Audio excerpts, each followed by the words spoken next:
КСДП партиясынын облустарда өткөргөн жыйыны, андагы тоскоолдуктар, Украинада өткөн президенттик шайлоо социалдык тармактын талкуусуна алынды. Амансыздарбы? Эфирде соц тармакта эмне кеп көрсөтүүсү, аны мен Акыл Аймаратова алып барам. Дем алыш күндөрү КСДПнын расмий өкүлү Кундуз Жолдубаева партиянын Жалал Абад облусундагы жыйыны ар кандай тоскоолдуктар менен өткөнүн жалпыга маалымдоо каражаттарына билдирди. Анда жыйын учурунда партиянын мүчөсү эместер келип, конференциянын өтүүсүнө тоскоолдук жаратканга аракет кылышкан айтылат. Провокация заниматься. Людей заводят в заблуждение. Понятно? Говорите. Больше делается республика. Вы мне угрожаете? Россия бар келіп, вы мне угрожаете? Кыргызстанның келешегин, келешегин заниматься да Кыргызстанның. Вот вы сейчас по указке СНБ и милиции пришли и устраиваете провокацию, да? Сейчас ходили, вот сейчас здесь ходили милиционеры. Вы специально пришли, устраиваете здесь провокацию. Я сейчас напишу заявление в милицию. Я сейчас заявление напишу в милицию. Я сейчас заявление напишу. Азыр жазам мен. Жазам азыр. Чабасыңар, мне аласың. Давайте. Милиция моякта жүрөт, керектин баары милиция мына силерди карап отурат. КСДПнын расмий өкүлү Кундуз Жолдубаева конференция өткөн жайды эртеден кечке укук коргоо органдары тегеренип жүрүштү. Биз аларды сүрөткө, видеого тартып алдык. Партияга эч кандай тиешеси жок. Атайын даярдалган аялдарды да жиберишиптир. Алар партиянын конференциясына биз да катышабыз деп жаңжал чыгарышты. Бирок алар партиянын мүчөсү эмес. Журналист Мирбек Айтикеев, чара көргүлө, милиция, УКМК, прокуратура. А вы кто такой? Вы член партии? Тут происходит мероприятие, партконференция СДПК. Партконференция СДПК. Вы не приглашены, вы не члены партии. Партконференция СДПК по избранию делегатов на предстоящий съезд, который пройдет 6 апреля. А какое вы имеете право сейчас заходить и устраивать провокацию? Sizgin bala sözünüz. Sizgimsiz. Facebook колдонуучусу Назгүл Мамытова. Мына. Шайлоодо бөлбөйлө шайлабадык белек. Эже, бул жерде партиялык конференция, бул жерде КСДП партиясынын мүчөлөрү гана катышканга укуктуу. Мен дайыктын мүчөсү болгом. Жок, кана парт билетиңиз? Сиз чакырган жоксуз да конференция. Парт билетиңизди көрсөтүңүз. Мен жөн эле келсем эле келип эле. Касымбеков ким өзү? Жөн эле киргенге болбойт. Жок, Касымбеков ким өзү?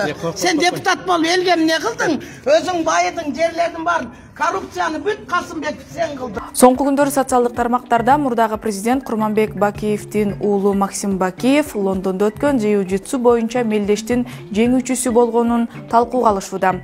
Анда Бакиев машыккан клубтун расмий баракчасы алгач Максты мелдештен алтын медаль утуп алышы менен куттуктаган. Ал эми социалдык тармактын колдонуучулары анын жеңишине эмес, колундагы желегине токтолушкан.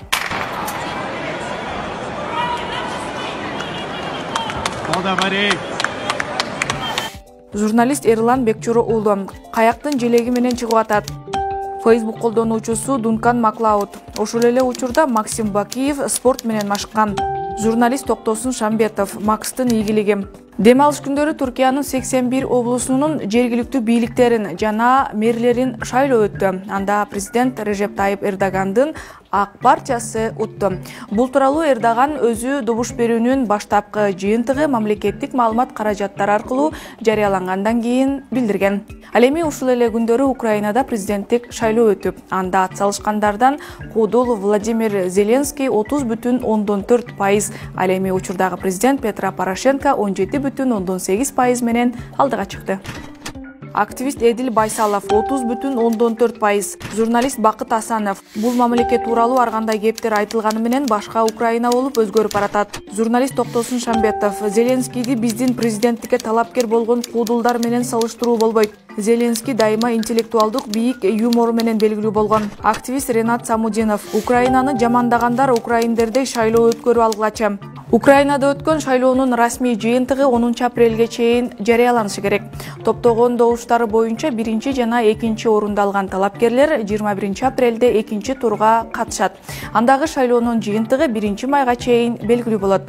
Ал эми Евромайдандан бери 2 жолу өтүп жаткан президенттик шайлоого 39 талапкер атсалышкан. Талапкерлердин бул санын жергиликтүү басылмалар рекордтук көрсөткүч деп жазып чыгышкан. Активист Канат Мединулу. Сегодня я хотел бы остановиться на нескольких вещах.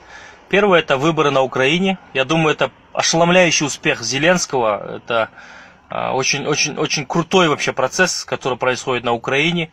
И вообще по-человечески хочется, чтобы он победил на втором туре. Я думаю, админресурс уже дрогнул, да, на самом деле. Ну, посмотрим. Но, вы знаете, это очень показательно, потому что он не является представителем политической элиты. При всех слухах, то, что за ним стоит Коломойский, люди конкретно голосуют за него лично. И я думаю, он будет все-таки даже, при победе, он будет отвечать запросам общества. На самом деле, хотелось бы пожелать им удачи вообще в Украине, да? Медиа-эксперт Азамат Тынаев 1 апрелдеги тамашага реалдуу карайт экен. Актер Владимир Зеленский Украинадагы президенттик шайлоодо алдыда келе жатат. Кыргыз мушкери Валентина Шевченко жакын арада Кыргызстанга келет. Бул туурасында ал өзүнүн социалдык тармактагы баракчасына жазган. Спортчу кызыбызды күйөрмандары дегеле мамлекетибиз кандай тосуп алат, аны убакыт көрсөтөт. Аклай Маратова, Мирлан Абдылда, кайрадан көрүшкөнчө аман болуңуздар.